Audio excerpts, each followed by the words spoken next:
이상이고요. 오늘 말씀 선포하도록 하겠습니다. 사도행전 18장 우리 1절에서 11절 말씀입니다. 사도행전 18장 1절에서 11절 말씀 우리 한 절씩 같이 교독하도록 하겠습니다. 그 후에 바울이 아덴을 떠나 고린도에 이르러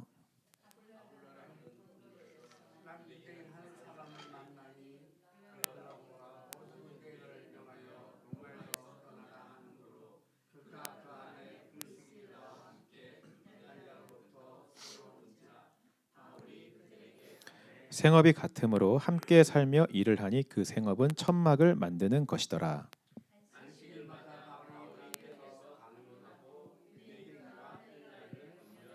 실라와 디모데가 마게도냐로부터 내려오매 바울이 하나님의 말씀에 붙잡혀 유대인들에게 예수는 그리스도라 밝히 증언하니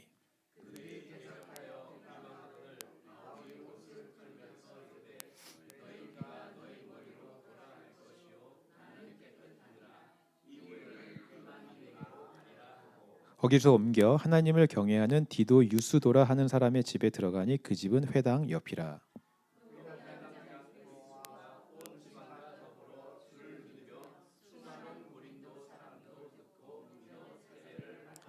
밤에 주께서 환상 가운데 바울에게 말씀하시되 두려워하지 말며 침묵하지 말고 말하라.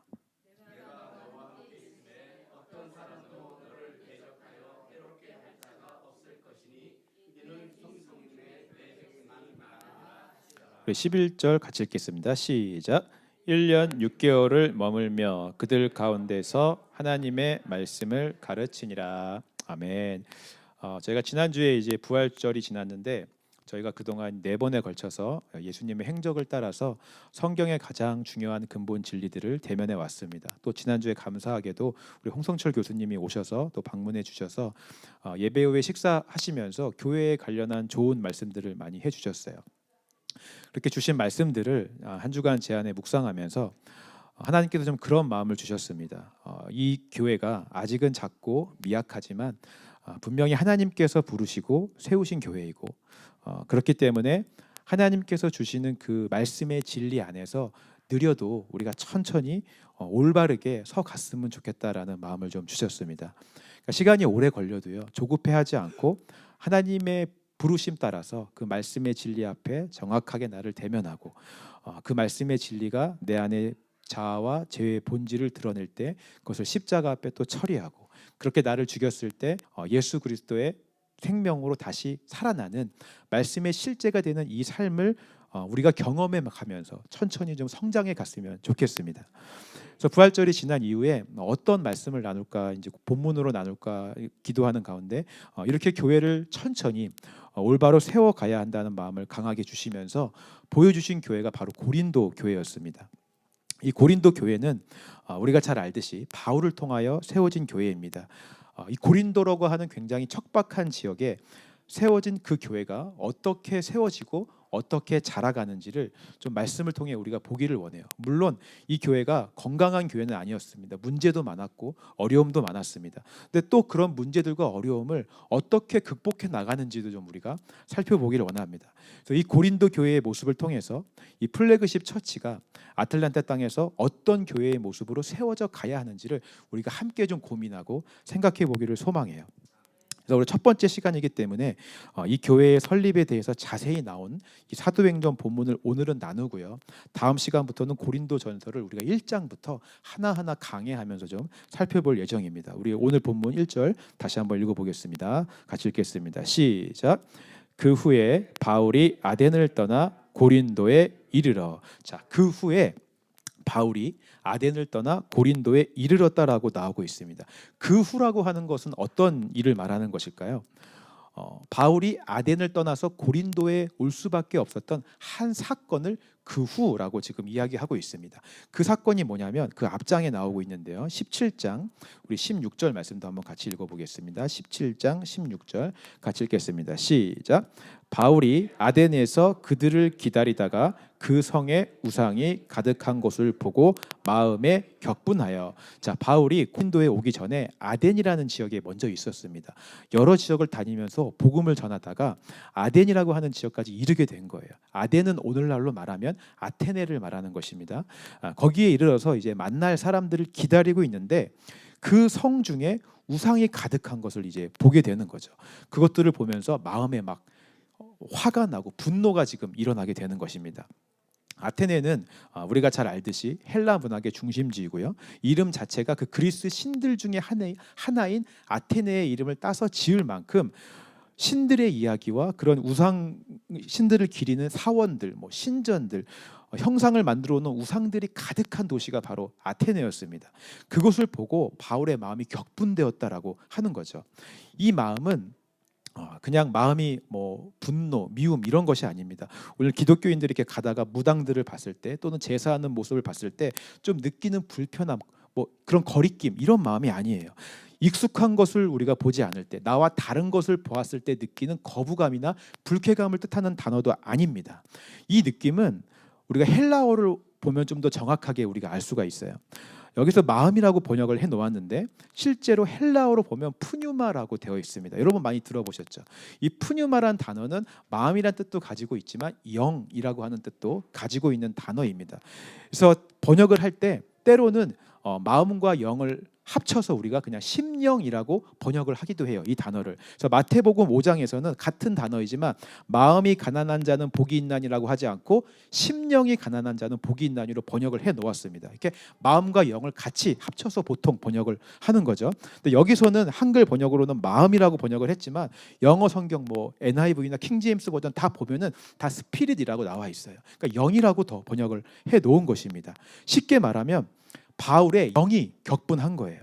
내 감정과 내 어떤 안에 있는 분노와 미움이 나온 것이 아니라 우리 마음 곳에 깊은 곳에 있는 하나님과 연결되어 있는 심령이 격분했다라고 하는 단어인 것입니다. 두 번째로 이 격분하다라고 하는 단어도 마찬가지예요. 이 단어가 성경에 여러 번 쓰였는데 주로 어떤 때 많이 쓰였냐면 하나님께서 우상들을 보실 때, 하나님께서 우상들을 보고 절하는 이스라엘 백성들을 보실 때 그 분노의 마음, 질투하시는 마음, 진노하시는 마음을 표현할 때 쓰였던 단어가 바로 이 격분이라고 하는 단어입니다. 즉, 이 바울의 마음의 격분이라고 하는 이 분노는 바울의 감정적인 분노가 아니라 마음 깊은 심령에서 하나님과 연결된 그 영이 분노하는, 그러니까 하나님이 분노하시는, 하나님이 진노하시는 그 모습이다라고 하는 것입니다. 하나님께서는 나 외에는 다른 신을 섬기지 말라고 하셨는데, 하나님은 질투하시는 하나님이라고 하셨는데, 하나님 외에 그 땅에 다른 우상들과 신전들이 가득한 것을 보시고 지금 질투하시고 분노하시는 거예요. 그 하나님의 진노가 하나님과 한 영으로 연결되어 있는 바울의 마음 가운데도 이 심령 깊은 곳에서도 같이 지금 올라오는 것입니다. 오늘날 우리에게도요, 하나님께서 싫어하시고 미워하시는 것을 볼 때 이런 심령의 격분함, 분노가 우리 안에도 있어야 돼요. 특별히 우리 안에 하나님께서 너무너무 싫어하시고 미워하시는 이 우상이 있습니다. 그것이 무엇일까요? 바로 나라고 하는 우상이죠. 내 자라고 하는 우상입니다. 끊임없이 하나님보다 높아지고 싶고 내가 주인공 되어서 내 맘대로 살고 싶어하는 내 자아가 우리 안에 우상이고 신전이고 사원이에요. 하나님께서는 이 말씀들을 통해서 이 우상들을 계속해서 드러내시고 이 우상에 대해서 하나님이 지금 진노하고 계신다, 미워하고 계신다라는 것들을 우리에게 계속해서 알려주십니다. 하나님의 영이 우리 안에 있다면, 영은 하나이기 때문에 우리도 드러난 이 우리의 자아를 보고 하나님처럼 분노할 수 있어야 되고 미워할 수 있어야 된다라고 하는 거예요.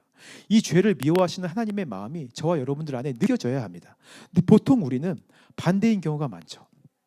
내 자아가 무시당하고 자존심 상하는 일이 생기면 막 격분해요. 분노합니다. 막 어떻게든 이 자존심을 회복하려고 막 애를 쓰죠. 근데 반대로 하나님이 이 땅에서 무시당하고 세상의 우상들보다도 하나님이 더 못한 취급을 받는데 우리는 거기에는 잠잠해요. 마치 다윗의 형들과 같은 모습을 보여줍니다. 블레셋 군인들이 쳐들어와서 이 골리앗이 하나님을 막 욕할 때는 무서워서 벌벌 떨면서 아무 소리 못하고 잠잠히 있어요. 근데 어린 다윗이 와서 저 할례 받지 않은 사람들이 하나님 욕을 하는데 왜 형들은 가만히 있습니까? 라고 이야기하니까 자기에게 나이 어린 동생이 자기한테 뭐라 그랬다고 막 화가 나갖고 격분하면서 발끈하며 이야기하죠. 전쟁을 모르는 네가 뭘 안다고 여기 와서 설쳐대냐? 넌 집으로 가라. 자기 자존심 상한 거에는 격분하며 분노하면서 나이 어린 동생에게는 화를 내지만 하나님이 모욕당하고 무시당하는 거에는 잠잠한 거예요. 여러분, 오늘날 우리가 심령에서 격분해야 될 대상은 밖에 있지 않습니다. 우리 안에 있어요. 내 안의 자아가, 이 죄의 본질이 하나님이 가장 미워하시는 것입니다. 그래서 이 죄 문제를 해결하시기 위해 예수 그리스도가 이 땅에 오신 것입니다. 십자가에 죽으시고 우리 죄를 사해 주신 거예요. 이 예수님의 사랑으로 구원받았다면, 이 예수님의 생명이 우리 안에 있다면, 이 한 영으로 연결되어져 있는 우리도 예수님이 미워하시는 이 죄의 본질, 자아, 옛사람을 보고 미워할 수 있어야 돼요. 하나님과 영이 우리가 연결되어져 있는데 이 관계를 끊어버리는 죄를 어떻게 우리가 미워하지 않을 수 있겠어요? 심령 깊은 곳에서 격분하고 분노할 수밖에 없는 것입니다. 마음 깊은 곳에서, 심령에서 하나님의 진노로 우리의 죄를 미워할 수 있는 저와 여러분들이 되시기를 주님의 이름으로 축원합니다. 우리 17절 말씀, 그 다음 절 말씀 읽어볼게요. 17장 17절 같이 읽겠습니다. 시작. 회당에서는 유대인과 경건한 사람들과 또 장터에서는 날마다 만나는 사람들과 변론하니. 자, 바울의 마음에 이 심령의 격분함이 이제 생기는 거예요. 그래서 그 지역에 머물면서 회당에서 막 복음을 전하고 막 변론하기 시작합니다. 참을 수가 없는 거예요. 이 우상들과 신전들 사이에서 진짜 신은 예수님이다. 막 이것을 증거하고 싶은 거죠. 그래서 헬라 문학의 그 최고 중심지에서 예수님의 복음을 선포하기 시작합니다. 18절 말씀도 읽어보겠습니다. 18절 시작. 어떤 에피쿠로스와 스토아 철학자들도 바울과 쟁론할세. 어떤 사람은 이르되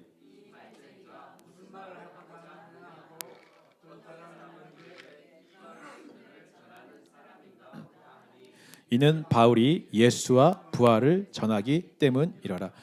바울이 회당에서 예수님을 증거하기 시작하니까 별의별 사람들이 다 오기 시작합니다. 뭐 에피쿠로스 학파, 스토아 학파, 우리가 한 번쯤 학창 시절에서 배웠을 법한 그런 철학자들이 막 그 당시 주류를 이루었던 헬라 철학의 대가들이 막 와서 논쟁하고 이야기를 듣는 거죠. 어떤 사람들은 무슨 말 하나 궁금해서 와보기도 하고요. 그냥 호기심으로 듣다가 가버리는 사람들도 있습니다.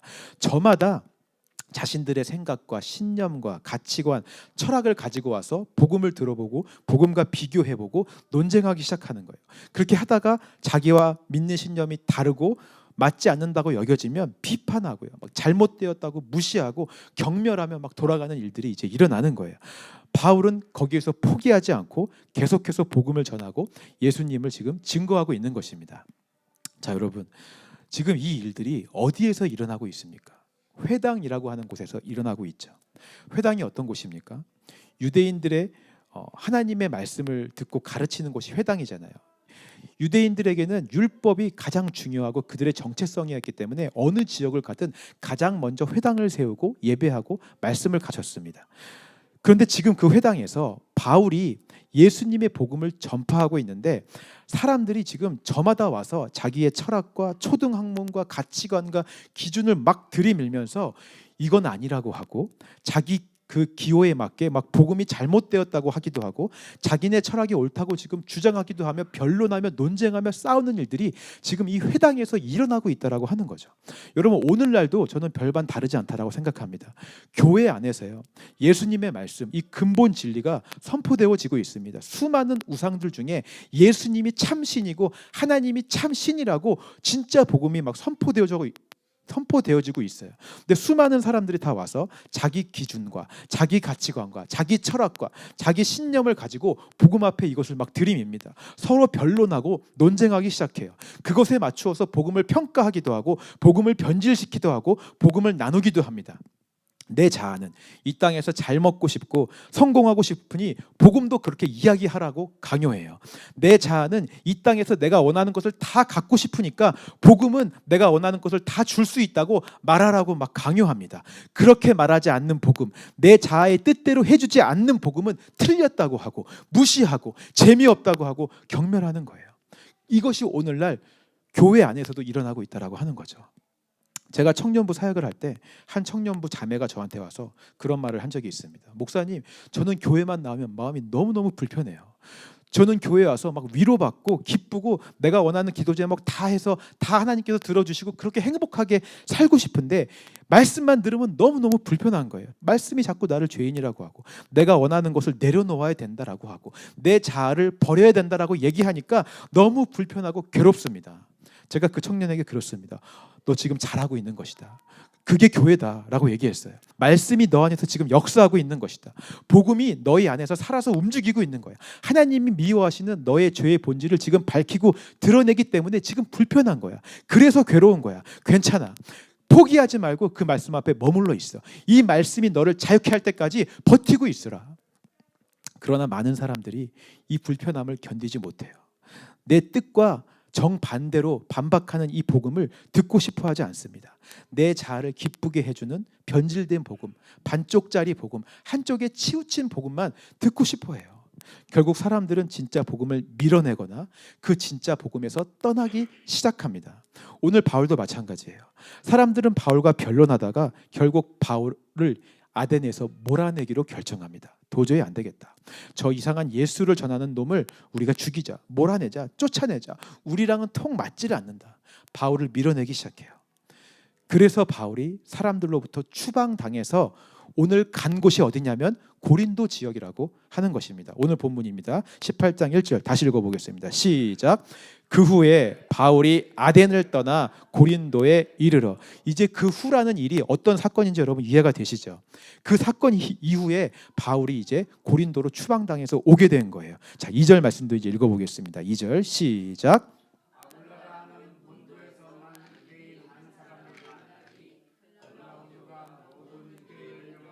로마에서 떠나라 한 고로 그가 그 안에 브리스길라와 함께 이달리아로부터 새로 온지라. 바울이 그들에게 가매.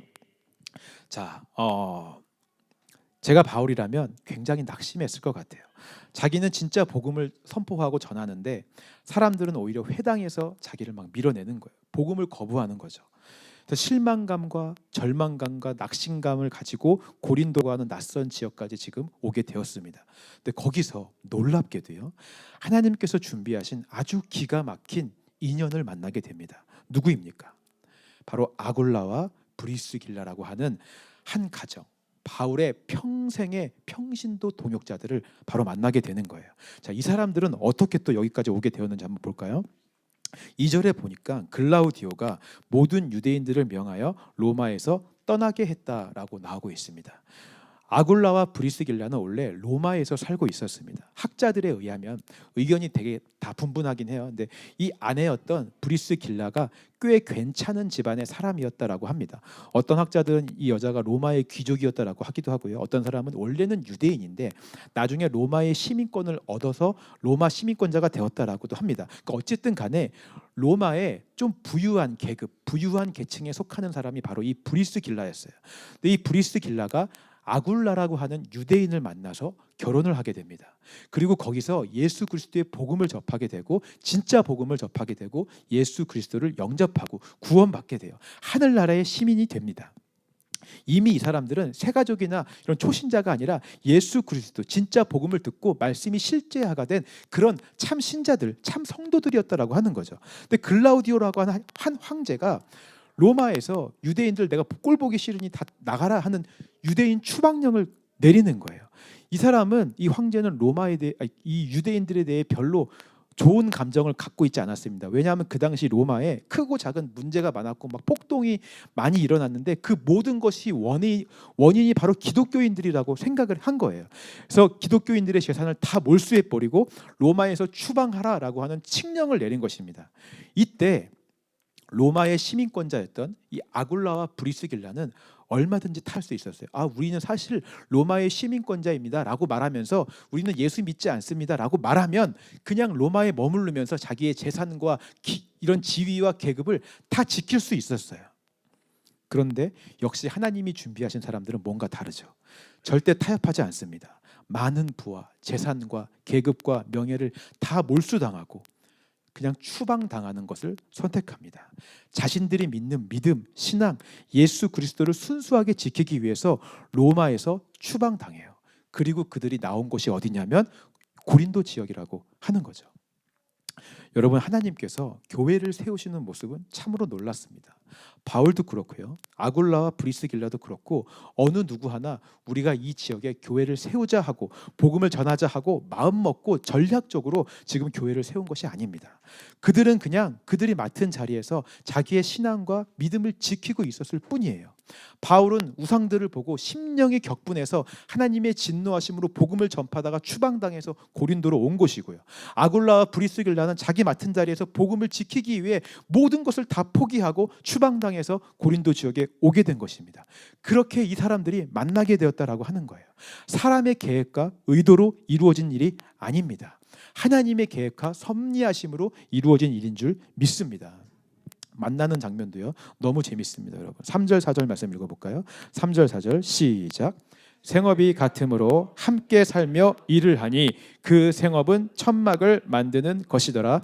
안식일마다 바울이 회당에서 강론하고 유대인과 헬라인을 권면하니라. 이 사람들이 생업이 같다라고 해요.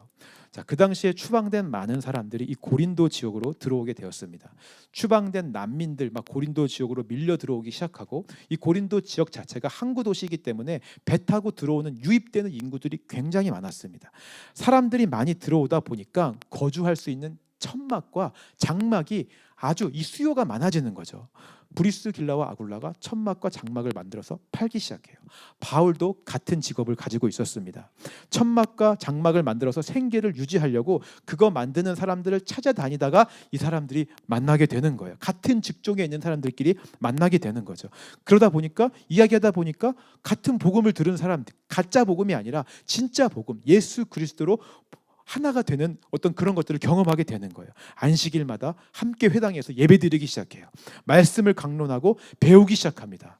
여러분, 그렇게 세워지는 교회가 고린도 교회라고 하는 거예요. 여러분, 저는 이 과정을 보면서 여러분 감히입니다.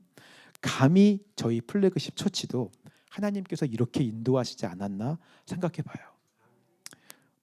계속 말씀드리지만 감히예요. 감히. 제가 바울도 아니고 사실 여기 계신 여러분들 중 누구도 우리 스스로 교회를 내가 개척해야지 하고 오신 분들이 한 명도 없습니다.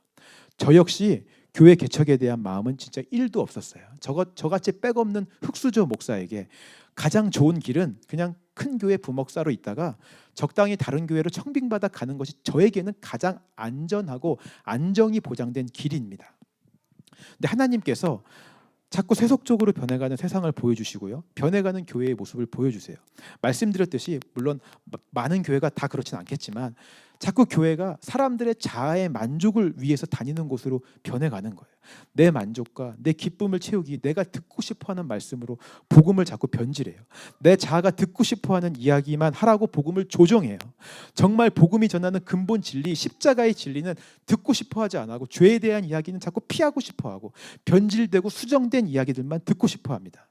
그렇게 내 안에 또 다른 자아, 우상을 귀하게 여기는 그런 모습들을 보면서 감히 제 안에 하나님께서 바울과 같은 심령의 격분함을 주셨습니다. 하나님이 정말 저거 싫어하시는데, 하나님이 저것을 보고 너무 마음 아파하신다는 거, 저런 모습들을 보며 하나님이 너무 분노하고 계시다는 마음을 제 안에도 주시는 거예요.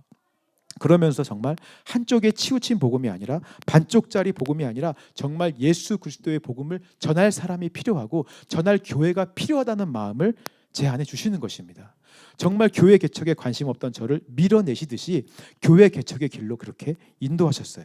마침 지방회에서 교회 개척 대상자로 제가 선정이 되게 하시고 개척을 준비하게 하셨습니다.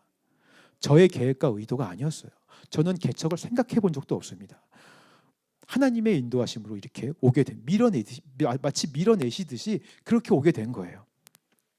하나님께서는 저만 준비시키신 것이 아니라 브리스길라와 아굴라도 준비시키고 계셨습니다. 저는 여기 계신 저와 여러분들이 다 브리스길라와 아굴라라고 믿습니다. 여러분들도 다 각자 맡은 자리에서 브리스길라와 아굴라처럼 그저 믿음을 지키고 있을 뿐이었잖아요. 신앙을 지키고 타협하지 않으면서 믿음을 지키고 살아왔을 뿐인데 어느 날 눈 떠보니까 다 이 자리에 와 계신 거잖아요 지금. 이게 지금 우연인 것 같지만 하나님의 준비하심과 계획하심과 인도하심으로 저는 저와 여러분들이 만났다고 믿습니다. 저와 여러분들은 예수라고 하는 이 생업이 같았기 때문에, 진짜 복음, 이 근본 진리와 가치관과 이것이 같았기 때문에 만날 수 있었던 거예요. 바울과 아굴라가 생업이 같았듯이 오늘 하나님께서는 같은 가치관, 같은 생각, 같은 철학을 공유할 수 있는 사람들을 불러 모아 주셔서 이 자리에 세우신 거라고 저는 믿습니다. 여러분, 저는 이것이 굉장히 중요하다고 생각해요. 사실 처음 개척을 할 때 제가 사역했던 그 교회에서 교회 개척하라고 도와주라고 사람들을 좀 보내주거나 하면 좋은데 이민교회의 현실상 그것이 참 어렵다라고 하는 사실이 조금 서운했습니다. 그리고 거기에 제가 7년을 사역하면서 물론 제가 그 사람들에게 살갑게 이렇게 대하고 막 성격이 좋아서 부침성이 좋아서 이렇게 하는 성격은 아니지만 나름 사람들과 싸우지도 않고 나름 좋은 관계를 유지했다라고 믿었는데 함께 좋은 관계를 맺었던 많은 분들이 오지 않은 거에 대한 서운한 마음도 제 안에 있었어요. 근데 지나고 보니까 그게 얼마나 다행인지 모르겠어요. 교회는 생업이 다른 사람들이 오면 안 돼요.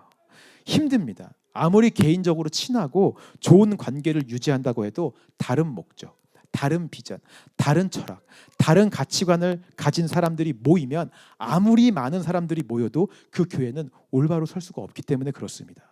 다 추구하는 바가 다르잖아요. 다 여기 와서 저마다 자기가 하고 싶은 것을 하겠다고 하면 논쟁하고 아까처럼 막 회당에서 그런 것처럼 막 변론하고 그러기 시작하면 배가 산으로 갈 수밖에 없는 거예요. 친한 것과 교회를 세우는 것은 전혀 다른 거예요. 근데 하나님께서는 이렇게 같은 비전과 같은 목회 철학과 같은 신앙적 베이스를 가진 사람들을 모아주셨어요. 우리가 이렇게 모으기도 힘든데 하나님께서 준비시켜 주시고 모아 놓아 주신 것입니다. 그냥 우리는 우리 자리에서 최선을 다해 믿음을 지키며 살았을 뿐인데 하나님의 때에 우리를 만나게 해주시고 이 땅에 플래그십 처치를 세워주신 줄 믿습니다. 저는 이것이 인간의 뜻이 아니고 하나님의 계획이고 섭리 안에서 일어난 것이라고 확신해요. 어떻게 이것을 믿지 않을 수가 있겠습니까? 여기에 인간의 노력으로 된 것이 단 하나도 없잖아요. 다 하나님의 뜻과 섭리에 의해서 우리가 만나게 되었고 그 섭리하심에 의해서 함께하게 되었고 교회를 세우게 된 것입니다. 여러분, 저는 교회가 이렇게 세워지는 것이라고 믿어요. 여러분들은 자부심을 가지셔도 좋습니다. 하나님께서 크신 계획 안에서 여러분들 한 명 한 명을 선택하셔서 교회로 세우셨다는 사실에 자부심을 가지셔도 돼요. 저는 확신합니다. 저희는 라이징 플래그십 처치예요. 여기 써 있죠. 이번 이 주제가 라이징 플래그십 처치입니다. 우리는 떠오르는 하나님의 교회입니다. 한번 옆 사람들에게 우리가 고백했으면 좋겠습니다. 우리는 라이징 플래그십 처치입니다. 예, 하나님께서 이 땅에 세운 교회인 줄 저는 믿습니다. 혹시나 이 방송을 보고 계신 분들 중에도 아직 늦지 않았습니다. 하나님께서 같은 비전과 소명으로 마음 가운데 부르시는 소명이 느껴지시는 분들이 있다면, 확신이 있다면 다음 주부터 믿고 나오시면 돼요. 우리 같이 함께 이 배에 승선하셔서 이 사명의 길을 함께 항해해 나가기를 소망합니다.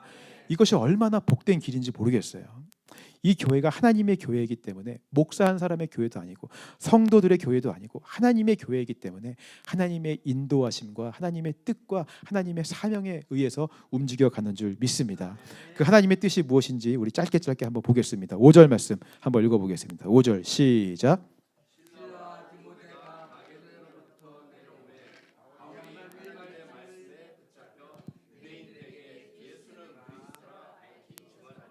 하나님의 말씀에 붙잡혀 사로잡혀서 예수는 그리스도라고 증언하는 것이 하나님의 첫 번째 계획이고 뜻입니다. 우리 교회에 주신 첫 번째 비전이 뭐죠? 복음 전파잖아요. 복음을 전파하는 거. 말씀에 사로잡혀서 복음을 전하는 거예요. 치우친 복음이 아니라 반쪽짜리 복음이 아니라 완전한 복음. 예수 그리스도가 복이라고, 예수 그리스도가 참 주인이시라고 하는 이 진짜 복음을 우리가 말씀에 사로잡혀 전하는 것입니다. 우리가 먼저 말씀으로 충만해져야 돼요. 그래서 우리가 말씀을, 복음을 전하고 선포할 때 이런 일들이 일어납니다. 7절에서 8절 같이 읽겠습니다. 시작. 거기서 옮겨 하나님을 경외하는 디도 유스도라 하는 사람의 집에 들어가니 그 집은 회당 옆이라. 또 회당장 그리스보가 온 지방과 더불어 주를 믿으며 수많은 고린도 사람도 듣고 믿어 세례를 받더라.